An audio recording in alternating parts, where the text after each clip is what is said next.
What's up, you guys? Welcome back to another video. Hope you guys having a great day. It's a beautiful weather outside right now. It's not too cold. It's not too cold. It's not too hot. It's been raining all week, but finally stopped raining today. Hopefully the sun will come out in a little bit. But I wanted to show you this car that I just got yesterday.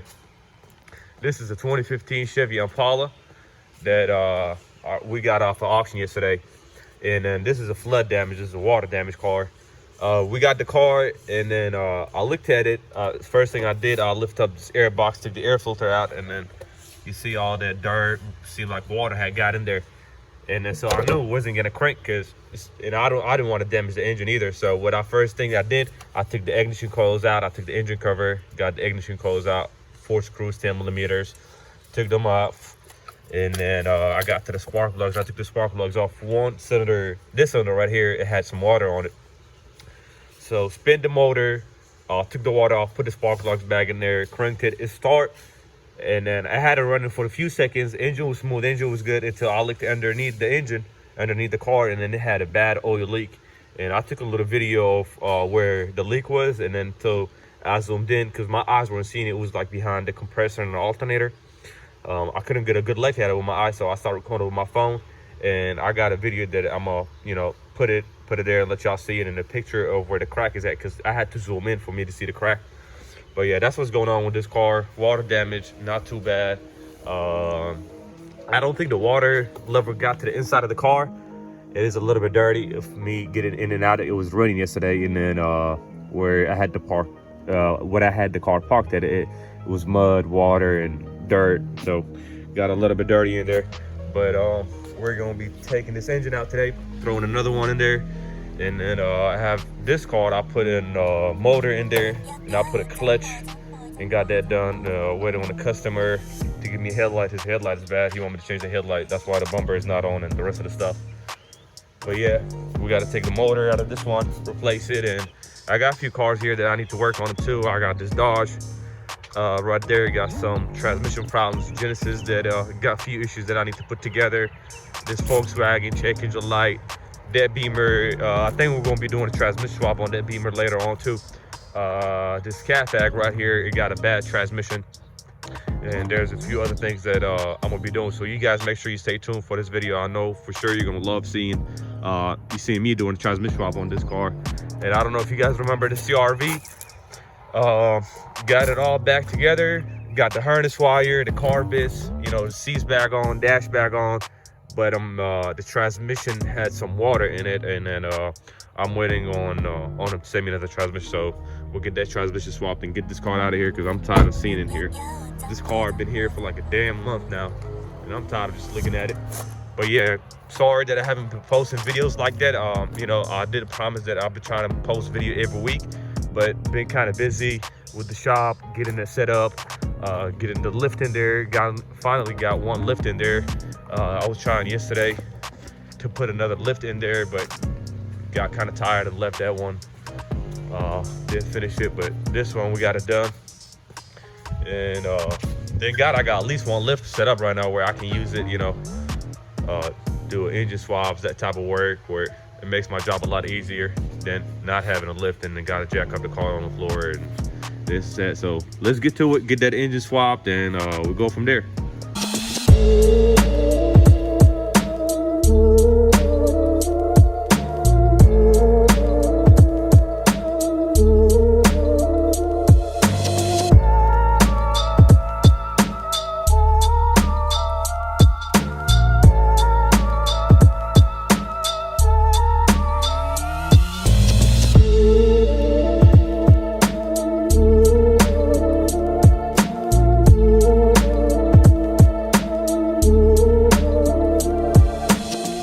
See the crack here. See, this is oil leak right here, and I think it was cracked in the back, right behind the axle and the alternator. But yeah, we're gonna get it swapped. So what I want to do right now, take the fluids off so I don't get my shop dirty. Look what I had done. Just being sitting here, it just leaked most of the oil out. So yeah, I'm gonna take the engine oil out, transmission fluid out, and then I'm gonna take the coolant off later. take the tire, take the axles and the mufflers, and you know, the rest of the stuff. So let's get it.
So let me show you what I just did real quick. I took the tire off, which is with 22 millimeter lug nuts. Let's see if we get the camera to focus. That's 22 millimeter lug nuts. We took them off, and then I took the 32 millimeter lug nut that was holding the axle, CV axle. We got that off, and then next thing I did, I took the 18 millimeter screws that was holding the spindle wheel to the shocks right here. Took them 18 millimeters, took the screws off. And then there was 13 millimeters holding the axle to the brackets. One on top. If I can get the camera on it. Right, one over there, and one bottom right there. So I took the 32, 13 millimeters, 18 millimeters to get to the axle. If the axle's loose, I can pull it off and get it off, but I do not want to do that just so I don't spill the transmission oil and get my garage dirty. So what I'm gonna do, put the car up in the air a little bit, get the transmission fluid off, and then get the axle out.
Careful, careful, careful. Should I wash my hands or what? Go wash your hands.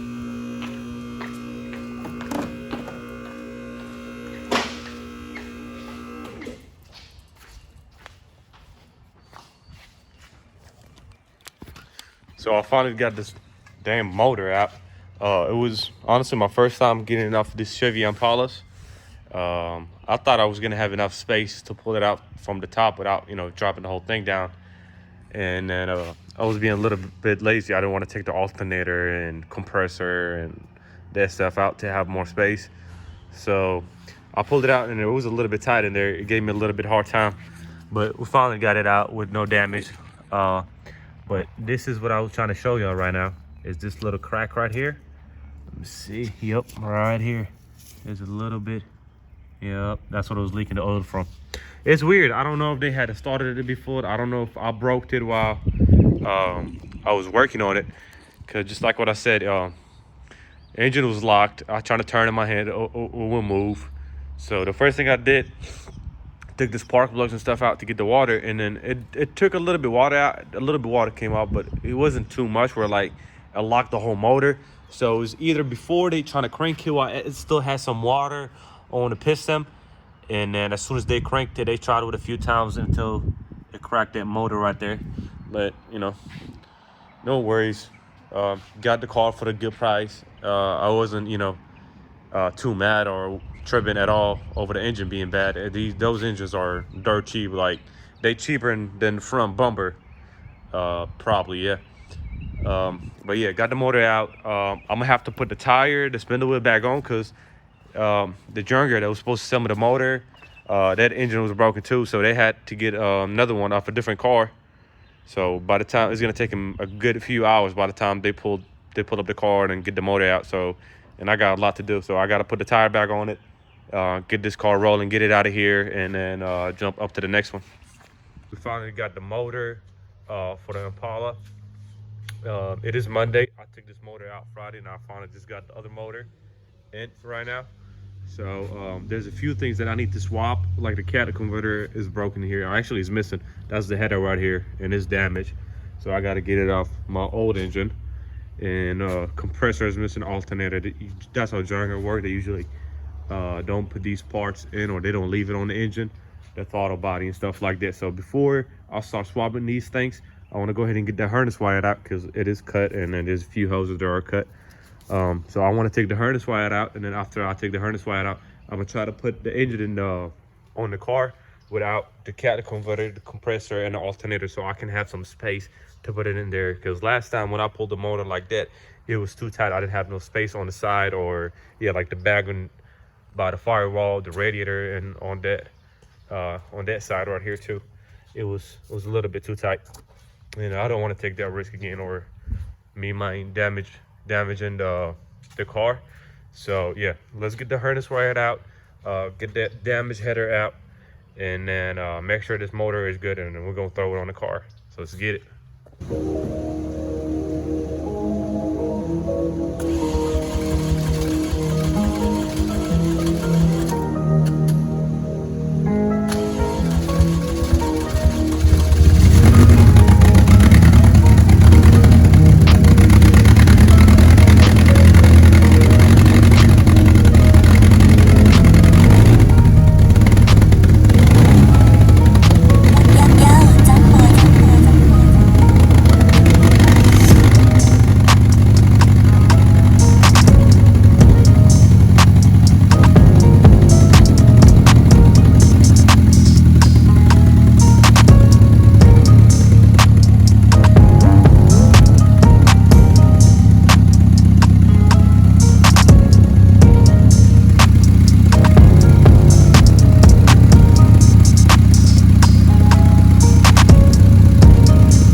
So, quick update on this Impala.